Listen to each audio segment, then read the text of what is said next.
O Senhor é meu pastor e nada me faltará. Caminhar me faz por verdes pastos.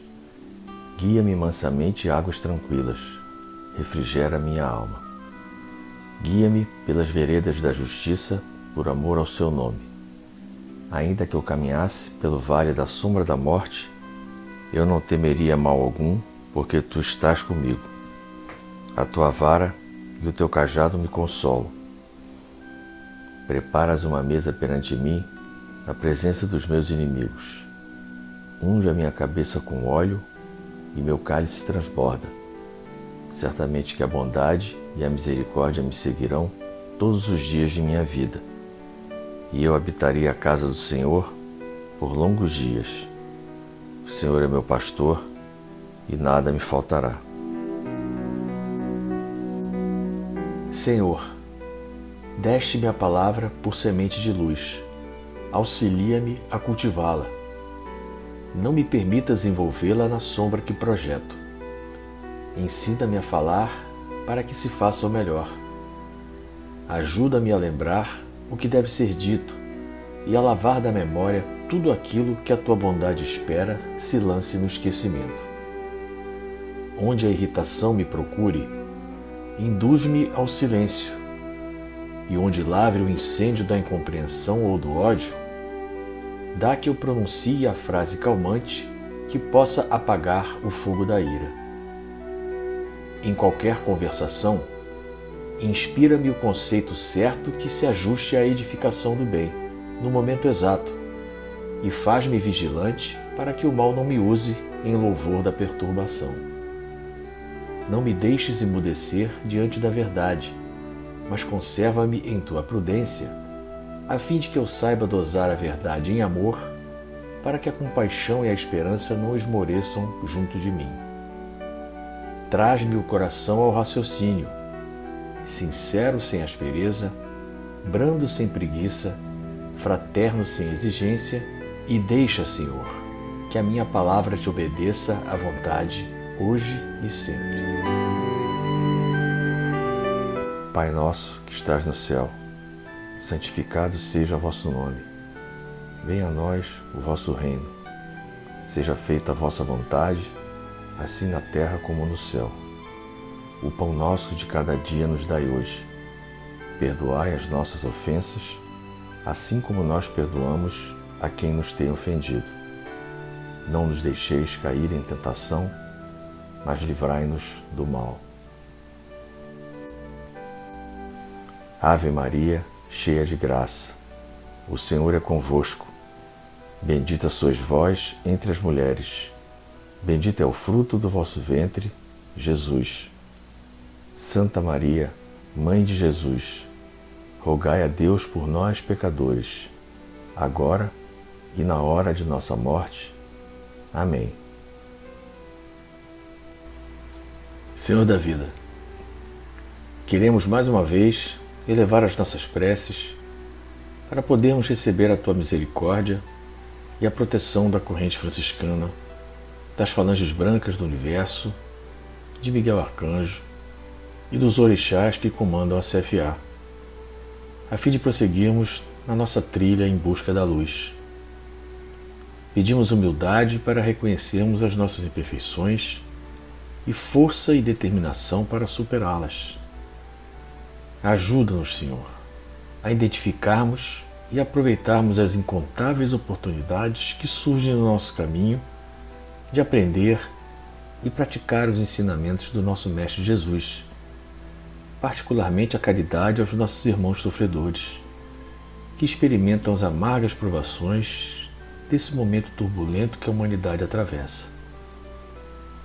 Pedimos a Maria Santíssima que envolva o nosso planeta na sua luz azul de paz e harmonia e console os nossos corações amargurados pelas provas e expiações que precisamos vivenciar para evoluir. Pedimos pelas crianças órfãs, abandonadas, famintas, maltratadas e abusadas, pelas vítimas das guerras, de perseguições religiosas, de conflitos étnicos e políticos. Pedimos pela paz entre povos e nações, entre governantes e governados, pela paz entre as religiões, seus líderes e seus seguidores. Que a fraternidade seja a prioridade em todos os corações dos filhos da criação. Que a humanidade possa compreender que somos todos filhos do mesmo Pai, que temos todos a mesma origem e o mesmo destino. Pedimos pela paz no nosso Brasil, no nosso Rio de Janeiro, nos nossos lares e nos nossos corações. Pedimos pelas crianças da creche Santa Clara e pelos irmãos que seguem colaborando para que os trabalhos assistenciais da nossa casa continuem a operar. E que todos nós, médiuns e frequentadores, elos que somos da corrente franciscana, continuemos vigilantes, vibrando e aguardando o nosso reencontro na nossa casa. Que as nossas preces envolvam a todos os nossos entes queridos, encarnados e desencarnados. Por Cristo, com Cristo e em Cristo, agora e sempre. Obrigado, Senhor.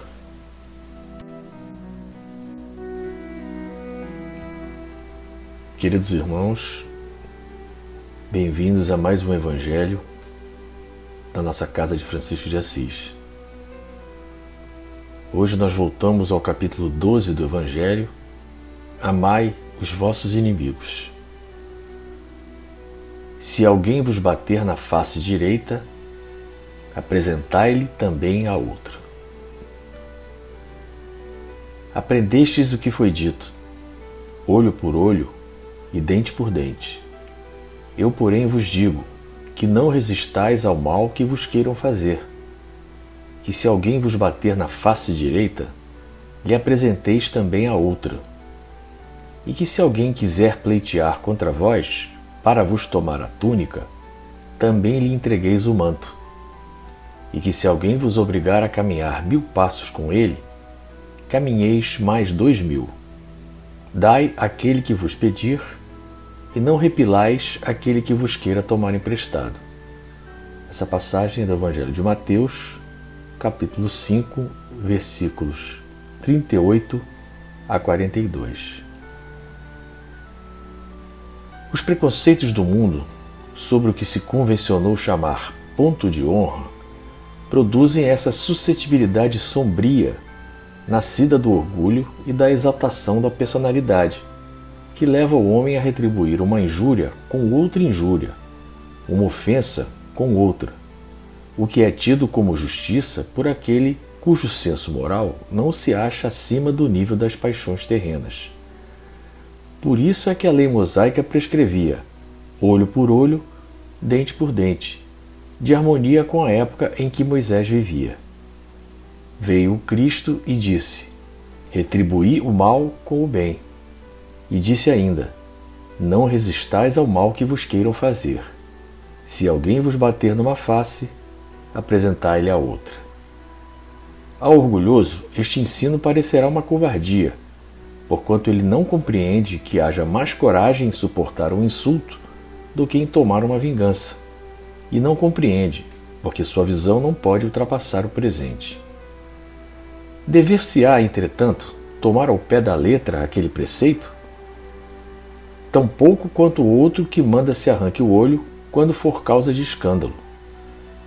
Levado o ensino às suas últimas consequências, importaria a ele em condenar toda a repressão, mesmo legal, e deixar livre o campo aos maus, isentando-os de todo e qualquer motivo de temor. Se não se lhes pusesse um freio às agressões, bem depressa todos os bons seriam suas vítimas. O próprio instinto de conservação, que é uma lei da natureza, obsta a que alguém estenda o pescoço ao assassino. Enunciando, pois, aquela máxima, não pretendeu Jesus interdizer toda a defesa, mas condenar a vingança. Dizendo que apresentemos a outra face àquele que nos haja batido numa, disse sobre outra forma que não se deve pagar o mal com o mal, que o homem deve aceitar com humildade tudo que seja de molde a lhe abater o orgulho. Que maior glória lhe advém de ser ofendido do que de ofender, de suportar pacientemente uma injustiça do que de praticar alguma. Que mais vale ser enganado do que enganador, arruinado do que arruinar os outros. É, ao mesmo tempo, a condenação do duelo, que não passa de uma manifestação de orgulho. Somente a fé na vida futura e na justiça de Deus, que jamais deixa impune o mal, pode dar ao homem forças para suportar com paciência os golpes que lhe sejam desferidos nos interesses e no amor próprio. Daí vem o repetirmos incessantemente: lançai para diante o olhar, quanto mais vos elevardes pelo pensamento acima da vida material, tanto menos vos magoarão as coisas da terra. Essa passagem do Evangelho trata diretamente do maior obstáculo que o espírito encontra no seu caminho evolutivo, que é o orgulho. O orgulho é, sem dúvida, o principal causador das animosidades entre os homens, em várias esferas, nas relações sociais, profissionais, sentimentais e até religiosas. O antídoto para esse veneno é a humildade. Quando Jesus afirmou: bem-aventurados os mansos, pois herdarão a terra, é justamente porque a mansidão é filha da humildade. Os humildes têm uma frequência vibratória muito mais elevada. E a terra a ser herdada é justamente o planeta regenerado em que o nosso começa a se transformar.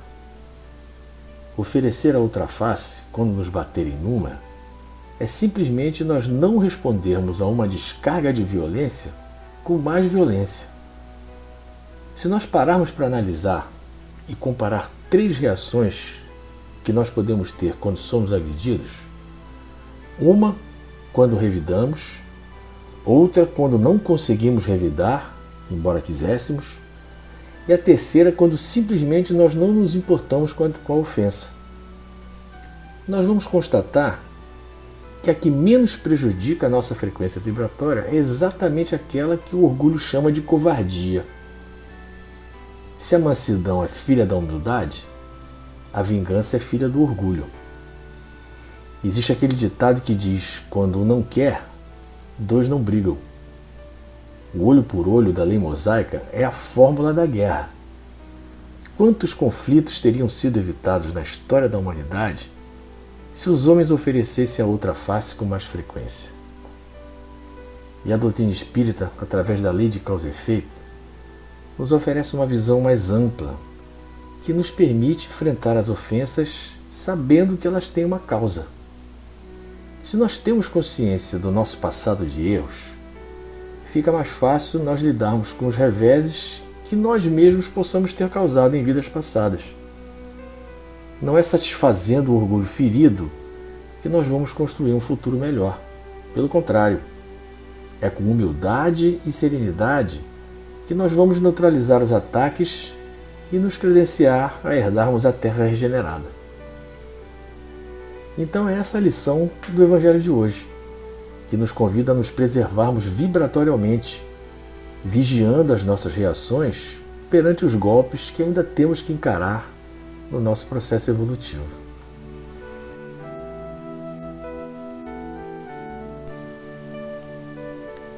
Senhor, fazei de mim um instrumento da vossa paz.